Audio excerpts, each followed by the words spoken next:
Vamos a preparar una solución de levadura al 2% con agua. La solución como tal es heterogénea, pero vamos a tratar de diluirla lo más o de solubilizar lo más posible la levadura. Entonces, por favor, cuando vaciamos la solución, bueno, el polvo de levadura, la solución queda un poco grumosa. Entonces, lo que vamos a hacer para aprovechar que está libre el laboratorio por la situación, vamos a utilizar el agitador que tenemos en el laboratorio. Entonces vamos a tratar de acelerar la solubilidad. Una vez que no tengamos grumos y totalmente la levadura esté soluble, pues ya la pasamos a la centrífuga. Entonces, vamos a bajar el cabezal del agitador. Lo centramos, ya tiene un agitador de propela marina, eso más adelante lo van a ver, no hay problema. Entonces vamos a dejarlo en agitación para que se logre solubilizar. Va a bajar la velocidad, está muy un poco agresiva. Esto marca velocidades y revoluciones por minuto. Esto sí marca en revoluciones por minuto, está en 110, más o menos se mueve. Vamos a ponerle un poquito más, aunque está un poco...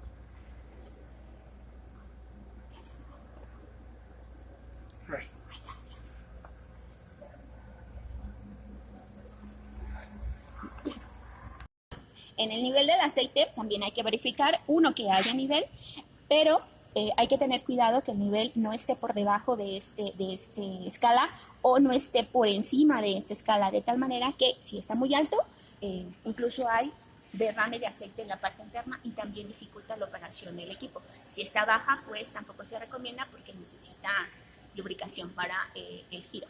Siguiendo con las partes del equipo, es necesario verificar entradas y salidas del equipo y como tal la configuración de la centrífuga. De este lado tenemos esta parte externa, que es el casco de la centrífuga. Las partes y el funcionamiento es interno, entonces siempre va a estar cubierto por un casco. Este es el casco y aquí es donde están derivadas pues, las entradas y salidas, ¿no? O ubicadas las entradas y salidas. Entonces vamos a ver de este lado, vamos a poder identificar que tenemos una línea, otra línea por acá, otra línea por acá,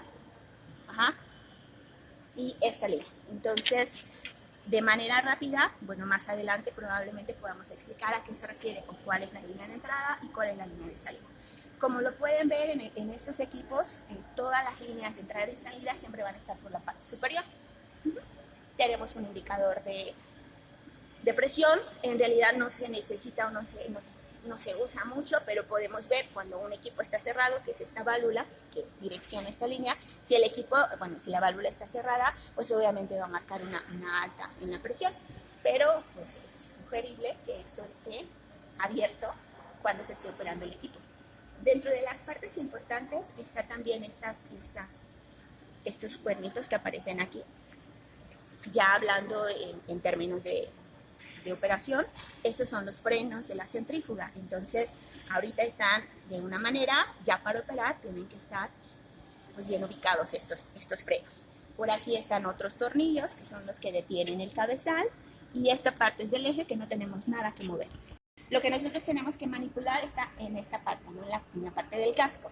Todas las demás partes de la centrífuga tienen que ver con cuestiones mecánicas y eso sí solo personal capacitado, el técnico docente, el profesor es lo único que puede mover esta parte mecánica. Otra parte importante que hace falta mencionar es cuando conocemos el equipo de centrifugación es considerar las características que tiene. Entonces lo primero es que hay que ver qué información nos da el proveedor y esa es la información que nos da el proveedor. Esa es la marca. Otras etiquetas y lo que me interesa como parte de la caracterización del equipo es que marca la velocidad de giro del tambor. Esta velocidad está en RPMs, es considerando que está nueva, esto es considerando que está nueva el equipo y básicamente es lo que más me interesa. Lo demás lo vamos a poder caracterizar una vez que desmontemos el equipo. Para desarmar y conocer el equipo, y además se sugiere que de cada operación, cuando ya vayamos a operar, hay que verificar el armado correcto del equipo. De lo contrario, van a hacer un daño en el eje y incluso podemos no lograr la separación como tal. Entonces hay que tener mucho cuidado en incluso los sonidos de la centrífuga. Y, insisto, como vamos a hacer práctica, lo recomendable es que la desarme, verifique su armado y entonces ya puedo estar totalmente segura que va a funcionar bien y no le voy a causar daños al eje. Bueno, entonces para poder empezar, bueno, para empezar el desarmado, la primera parte que tengo que eliminar es esta línea. Ahorita vemos de dónde, cómo entra, cómo sale y el equipo a centrifugar. La solución a centrifugar. Entonces, esto se desarma. Tiene una manguera para la descarga o la succión, depende de ella. Lo siguiente a quitar, porque no se puede quitar nada más, es esta línea. Ajá. Por aquí, probablemente se me pasó decirlo, tiene esto se le llama merilla, es para indicar que está saliendo líquido. Entonces, en ese sentido, ya se pueden dar cuenta dónde debe de salir el clarificado en este equipo. Entonces, si tenemos esta merilla, nos indica, y empezamos a ver el nivel de líquido, nos indica que ya está lleno la capacidad de la centrífuga y está listo para salir del equipo. Y por aquí sale el clarificado. Entonces, necesitamos observar cuando ya esté el proceso, ver que haya nivel o ya esté líquido en la merilla y entonces va a salir el clarificado de esta línea. Por lo tanto, la línea que hace rato desmonté tiene que ser la línea de entrada, ¿de acuerdo? Bueno, entonces la vamos a quitar. Este simplemente embona, no atornilla, no entra presión, no nada.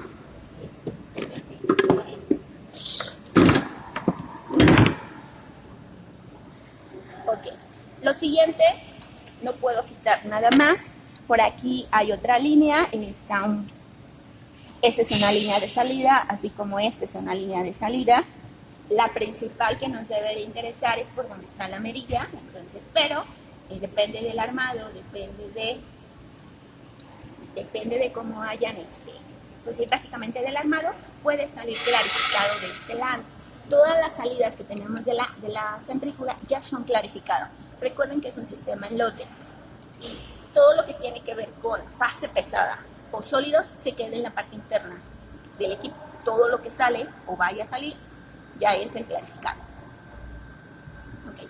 Entonces no puedo quitar nada más. Esta es una válvula de seguridad. También por si hay una sobrepresión o sobre capacidad del equipo, pues va a liberarse, ¿no? Okay. Entonces esas tienen que estar bien apretadas. No solamente es hasta el llegue, digamos, sino esas sí tienen que estar bien apretadas. Seguros del casco. Esos son los seguros del casco. Si no están bien apretadas, esto va a volar, a moverse. Recuerden que gira a 9.470 revoluciones por minuto. Se liberan los seguros del casco y ahí está. Así lo podemos dejar para que no se pierdan las tuerquitas y demás. Ahora sí, puedo quitar el casco. Ajá. Y solo, si lo ven, bueno, si vieron, solo entra así, está sobrepuesto. Lo que lo sujeta son los seguros. Y pues esta es la configuración del casco. Esta ya es la configuración del casco o como tal de la centrífuga. Entonces toda la parte de los discos y donde va a quedar acumulado el sólido está todavía en la parte de adentro. Ese solo lo está protegiendo. Entonces vamos a ver primero estos cuernitos que aparecen aquí, esto que sale de la centrífuga. Estos se llaman frenos. Y si lo ven en la parte interna, lo que está atornillando es el tazón del disco. Entonces, ahorita lo que está haciendo, así como están colocados estos, es frenar el tazón. Si ustedes llegaran a operar colocados estos o atornillados estos dispositivos, digamos, lo que están haciendo es frenando el tazón y así no se puede operar el equipo. Empieza a friccionar, sí se puede quemar, pero se va a parar, entonces sí pueden causarle daño a la flecha. Entonces eso es muy importante que hay que considerar en este tipo de equipos. Entonces, puedo liberar los frenos cuando yo quiera, o sobre todo cuando ya vaya a operar, pero para el desarmado, este es el movimiento que va a tomar a una alta velocidad la centrífuga, pero para el desarmado necesito que estén puestos los frenos. Por eso hay que tener mucho cuidado, porque en la mayoría de los casos los van a tener frenados, o sea, por default va a estar frenado. Cuando ustedes vayan a operar, hay que liberarlos del tazón.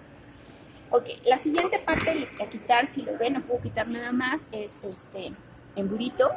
tiene que estar en esta posición para poder ubicar. Si lo llegaran a poner de este lado, embona. Claro que sí, se puede poner, pero no es recomendable porque no va a girar. Se frena y cuando ustedes frenan, causan fricción y causan daño al eje y como tal al equipo. Entonces, así se tiene que poner. Lo quitamos. La siguiente parte, no puedo quitar nada más. Ya necesito ahora las llaves que hace rato les había mostrado. Las llaves como tal o las partes empiezan a tener ciertas marcas. Entonces hay que tener cuidado y hay que ver qué nos quieren decir esas marcas. Entonces vamos a quitar la llave superior. Estos equipos, su rosca es inversa, se enrosca en el sentido contrario que generalmente enroscamos, ¿no? Entonces, las llaves también por aquí nos dicen para dónde se abre o para dónde se cierra.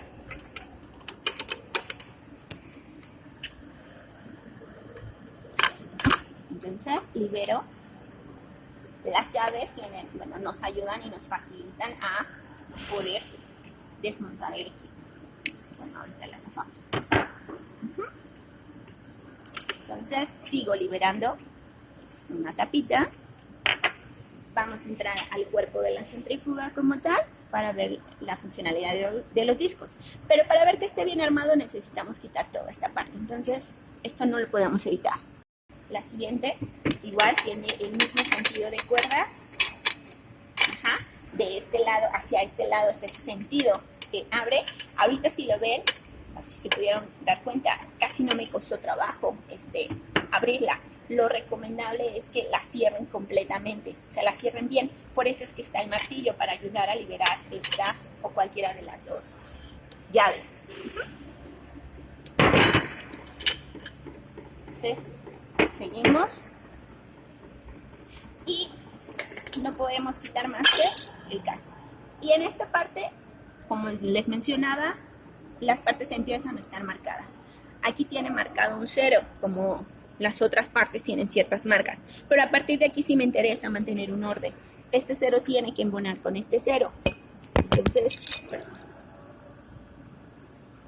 recuerdan que teníamos dos líneas, una línea de entrada y una línea de salida. Yo lo conozco, me gusta llamarle distribuidor, porque en realidad eso es lo que hace. Por la parte interna, recuerden que la que se atornillaba es la línea de entrada, entonces por aquí, por la parte interna, empieza a alimentarse la solución a separar. Puede ser líquida, puede ser heterogénea, como en el caso de la solución de levadura que vamos a pasar, o puede ser una solución líquida con una diferencia de densidades, de acuerdo a la finalidad de la centrífuga. Por estas aberturas, es donde va a salir el clarificado.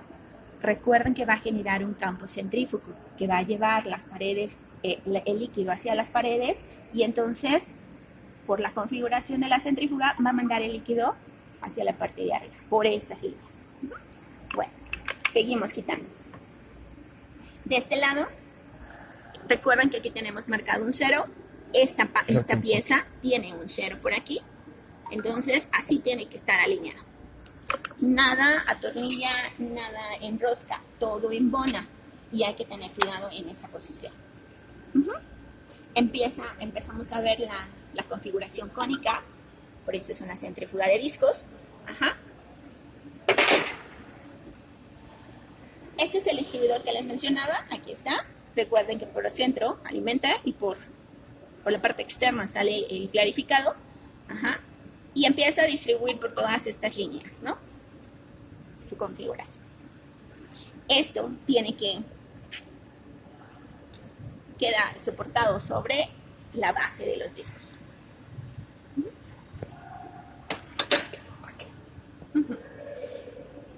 Como tal, esta es la área de los discos. Y aquí vamos a ver, si hacemos un zoom, vamos a ver que hay un empaque. Este empaque ya está casi fundido o en la base, en el soporte de los discos. Este empaque tiene que estar ahí para evitar la fricción entre metal y metal. También vemos que mi 0 embona con este 0 y si lo ven ya tiene un desgaste como tal. Entonces sí hay que tener mucho cuidado en el armado de los discos porque empezamos a causar deformación, como ya lo mencionamos, y en este caso pues desgaste de las piezas. Ok.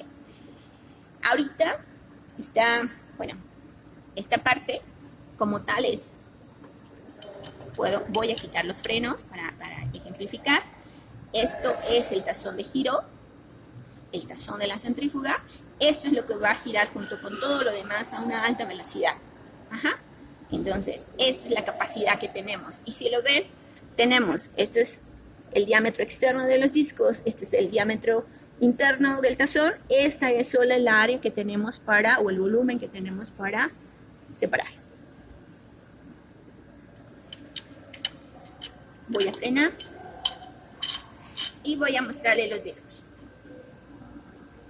Entonces, todo esto es un soporte, ahorita lo vamos a ver, se puede quitar la pieza completa, pues mi dedo cabe, entonces lo que voy a hacer nada más es empujar.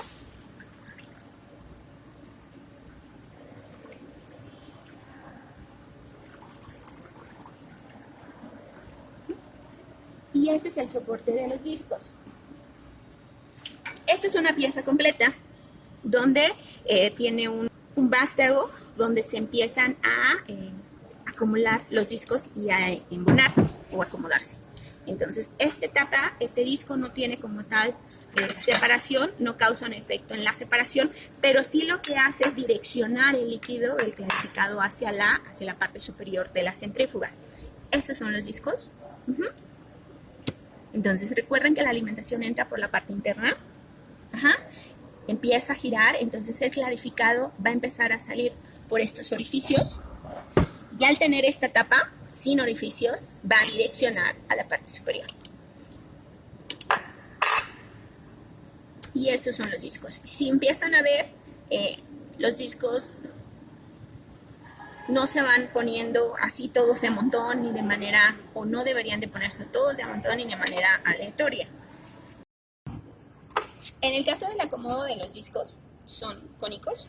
Hay que considerar el diámetro externo de los discos, no la pestaña, sino como tal solamente esta área y la parte interna, que es el diámetro interno. Eso es para caracterizar el equipo y poder calcular eventualmente el área equivalente del equipo.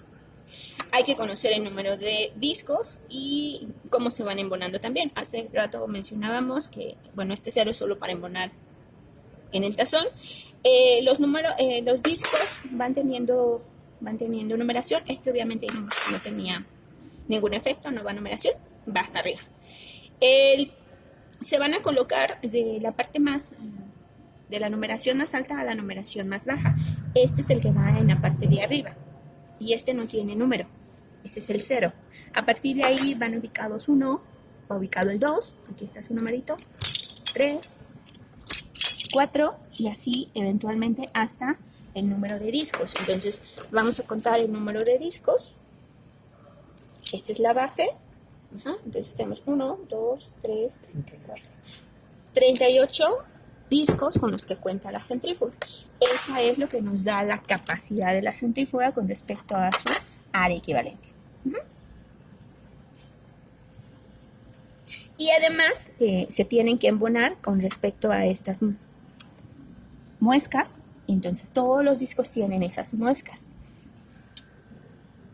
No se pueden poner todos de un jalón, sino si van embonando uno a uno. Incluso para el lavado, si ya no es la capacidad de la centrífuga, se tiene que quitar todos los discos y lavar uno a uno. Ya que en esta área no se para el sólido, es cierto, o sea, no debe de acumularse sólido o aquí no la retiene el sólido. Pero si ustedes llenan la capacidad, pues todo se va a llenar, tanto en el tazón como en en el espacio entre discos y discos. La idea de alinear los discos conforme nos dice el proveedor es porque, si bien recuerden que por los orificios empieza a salir el clarificado, todo está alineado, entonces si ustedes ponen de manera aleatoria los discos, estas aberturas se van a ir desalineando. Entonces, pues preferentemente hagan lo que el proveedor nos dice. Vibra. Y además empieza a vibrar. Pueden cambiar algún profesor también lo ha hecho, pueden cambiar el área de los discos. Pero si ustedes cambian o modifican, bajan el área de los discos, baja la capacidad de separación. Entonces, no es recomendable. Es recomendable que utilices toda la capacidad de separación del equipo, no que la bajes. Pero es una variable que al final pueden cambiar, modificando el área de los discos, acortando con esta, ¿no? Donde pongan pues ahí, hasta ahí. Pero no es recomendable porque baja su capacidad de separación.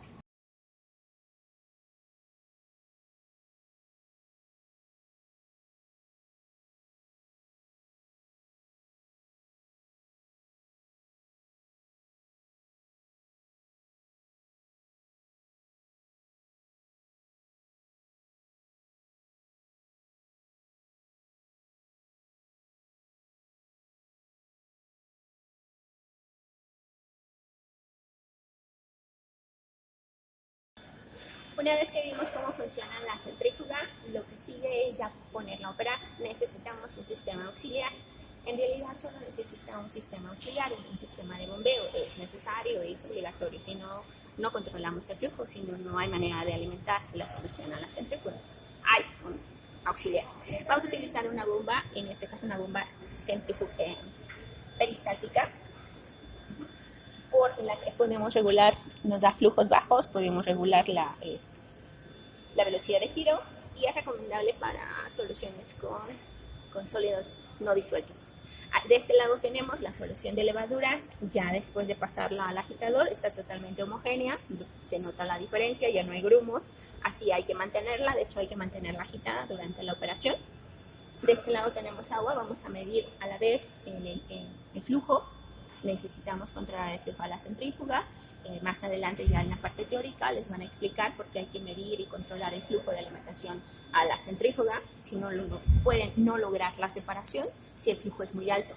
Entonces vamos a medir primero el flujo a la centrífuga con agua, a la vez vamos a medir con agua la retención que hay al equipo, y eso lo haremos cuando empezamos a alimentar. Vamos a activar el cronómetro y una vez que empecemos a ver clarificado en la mirilla, ahí paramos el tiempo para medir el tiempo de residencia. Vamos a después activar el cronómetro para medir el flujo que nos da a la salida de la centrífuga. La bomba como tal tiene un regulador de flujo. Se puede medir el flujo sin la centrífuga. Sin embargo, por el impedimento o el funcionamiento en el equipo, sí puedes darte variaciones.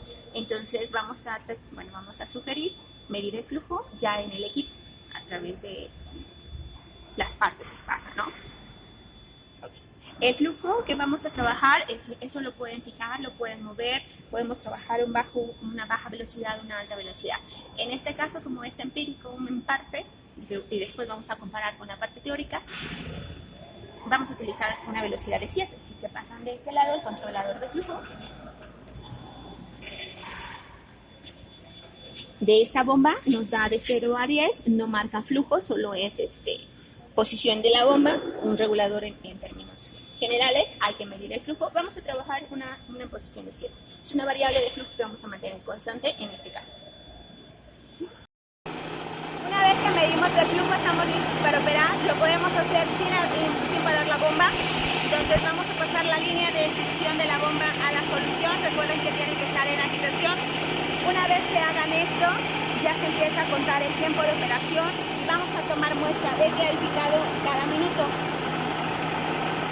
Vean que ya estoy pasando la solución y ahorita como está llena la cámara de la centrífuga, ya empieza a salir. Tenemos la línea de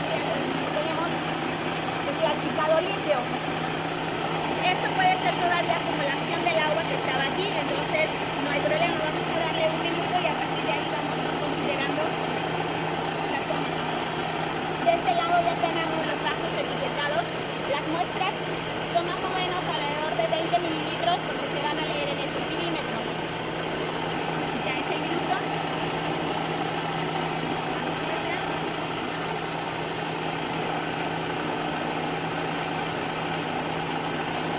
El clarificado, recuerden, para completar la parte del balance hay que recolectarlo. Voy a tomar la muestra directamente de la línea, no del acumulado.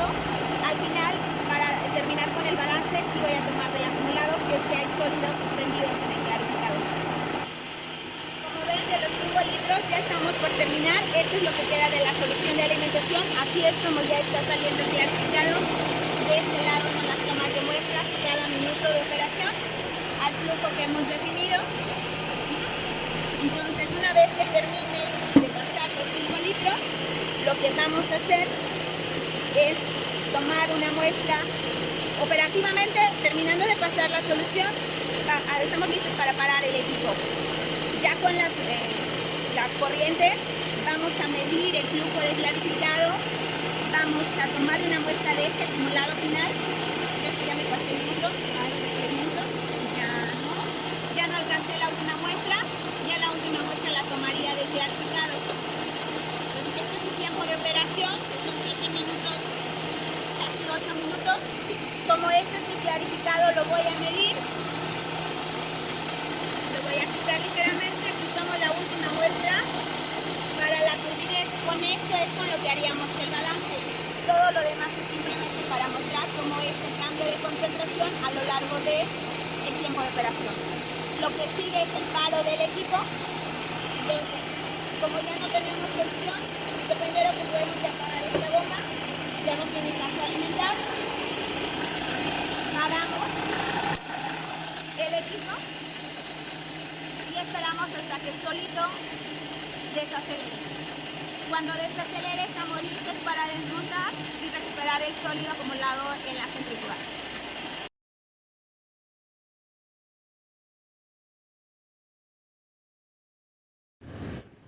Después de operar y ya quitar las partes, el casco y las partes externas de la centrífuga, ya aquí vamos viendo cómo es que está acumulado el sólido y parte del líquido que no recuperamos en el clarificado. Una parte que no la vamos a poder recuperar, de hecho las líneas no se vio, bueno, no lo hice antes, pero las líneas de alimentación ya no se puede recuperar, o sea, es parte de las pérdidas, junto con todo esto que ya está cayendo, como parte de la pérdida y la recuperación del sólido y del desmontado. Entonces, con eso pues ya no se puede recuperar. Si es que les interesa el clarificado, hay que tener mucho cuidado, también para que todo eso no sea pérdida. Y como aquí ya empezamos a recuperar sólido, bueno, pues ya lo empezamos a separar para poder después eliminar las pérdidas a través de esas partes. Si ven más de este lado, se ve la parte anular, el sólido en las paredes de la centrífuga, todo el espacio de líquido que va a ascender y finalmente así siempre va a estar llena la centrífuga, no queda seco. Entonces lo que vamos a hacer es eliminar la parte de los discos y tratar de recuperar los sólidos. Yo en esta parte recomiendo que primero podamos quitar el líquido para que cuando quitemos los discos no se resuspenda y podamos recuperar los sólidos. Podemos ver cómo se va quitando la parte de la humedad de la torta y podemos recuperar de manera más sencilla el sólido o con un poco menos de humedad probablemente, pero con una mayor facilidad. Obviamente va a arrastrar algunos parte de los sólidos, eso es inevitable, pero vamos a poder tener la torta más compactada en un momento dado para la recuperación. Depende de lo compactado, de la capacidad que esté llena la centrífuga. Si se acercan, todavía hay un espacio anular, es decir, no llenamos a la capacidad total de la centrífuga. Entonces, depende de su capacidad, quitar esta parte puede ser más fácil o más complicada. Entonces, si se puede, ahorita sí se puede, quitar toda la sección de los discos.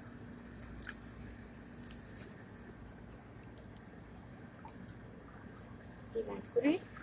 Si quieres acercarte antes de que se escurra todo el líquido, ahí está todo el sólido recuperado. Con una gran cantidad de humedad, porque además la levadura tiene una gran cantidad de humedad. Y lo que queda o lo que resta, pues es eliminar lo más posible de agua y recuperar el sólido. Para hacer el pesado en húmedo, poner una muestra peso en seco para saber de la cantidad inicial al 2% de peso volumen, de esa cantidad cuánto logramos recuperar a través de este proceso de centrifugación.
¿Cuáles son? Para hacer el análisis de las muestras, recuerden que estamos separando una muestra heterogénea, entonces realmente lo que estamos tratando de ver es qué tantos sólidos pasaron por el lado de clarificado. Entonces no necesitamos una técnica tan complicada, lo que estamos haciendo es por medición de sólidos suspendidos o por turbidez, como en el caso de el turbidímetro, o que mide unidades nefrométricas de turbidez, así se le llama a las NTUs. Entonces de este lado tenemos las muestras, recuerden, es mi muestra 1 hasta el tiempo 7 minutos, y este es el acumulado del último clarificado. Ese es el turbidímetro, entonces para utilizarlo simplemente se enciende, siempre va a aparecer así, y se debe de utilizar en la opción de autorrango, y solo para verificar más o menos la exactitud de la lectura vamos a colocar en la celda, en el equipo, estándares donde están definidos las unidades de turbidez. Este muestra 20 NTUs. Lo único que hay que hacer es limpiar la celda, ya que pasa un haz de luz y determina las unidades de turbidez. Le damos leer. Recuerden, hay que estar en autorrango. Si no está en autorrango, se ajusta a través de este botoncito. Pasa el haz de luz y es lo que nos va a dar la lectura de manera directa. Solo da las NTUs. El estándar es de 20, marca 20.1, entonces la lectura es confiable. Voy a pasar a un estándar de más NTUs. Vean el tipo de muestra, de hecho está suspendida, lo único que tenemos que hacer es suspenderla. Estas son 80 y voy a leer. La lectura del turbidímetro en realidad es confiable. Sí, vamos a ver que ya con la práctica tiene muchas variaciones a bajas concentraciones. A bajas concentraciones no es tan confiable, tiene muchas variaciones. Son 803, bastante bien. Entonces podemos empezar a leer nuestras muestras. Estos son los estándares. Los estándares no se abren, están herméticos. Y hay celdas justamente para empezar a leer sus muestras. Entonces ya limpié la celda, ya la enjuagué. Lo que voy a poner es la muestra sobre la solución de la muestra. Como ustedes saben, en química pues hay que limpiar la celda, la limpio con la misma solución, siendo muy técnicos. Y ahora sí, vamos a leerlas. Por eso tomamos 20 mililitros de muestra, porque la celda más o menos ocupa este volumen. Y vamos a leerla. No necesito poner en blanco, solo leo. Y esa ya es mi solución. La lectura de mis clarificados a 1 minuto de operación.